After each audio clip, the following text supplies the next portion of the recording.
زارینپور کے خوشگوار اور رنگین گاؤں میں ایک چنچل اور مسکراتی ہوئی لڑکی رہتی تھی جس کا نام امینہ تھا۔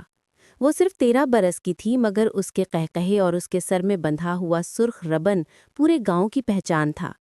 امینہ اچھے دل کی تو تھی مگر ایک بات میں اکثر ہار جاتی تھی، صبر۔ ہر مہینے گاؤں کا چھوٹا سا میلہ لگتا جہاں کھلونوں سے لے کر مٹھائیوں تک سب کچھ سجا ہوتا۔ امینہ کو اس میلے کا بے حد انتظار رہتا۔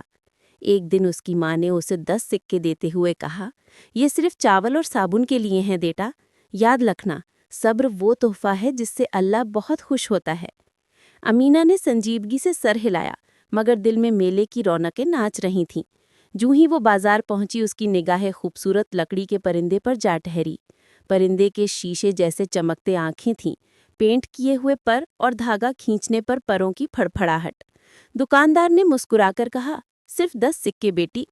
امینہ رک گئی، اس کے پاس بھی 10 سکے ہی تھے۔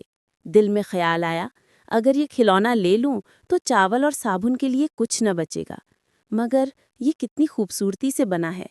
لمحوں کو اس نے تصور کیا کہ یہ پرندہ کمرے میں اڑتا ہوا کیسا لگے گا، دوستوں کو دکھانے پر سب کتنے حیران ہوں گے۔ پھر ماں کی آواز کانوں میں گونجی، صبر وہ نیکی ہے جسے اللہ بہت پسند کرتا ہے۔ دل نے تھوڑا سا دکھ محسوس کیا مگر وہ پیچھے ہٹی، ایک قدم پھر دوسرا، اور خود سے آہستہ کہا، چاول اور صابن پہلے۔ اس نے سامان خریدا اور گھر لوٹ آئی۔ اسی شام گاؤں کے بزرگ حاجی سلیمان ان کے دروازے پر آئے، ہاتھ میں خوبصورت لپٹا ہوا پیکٹ تھا۔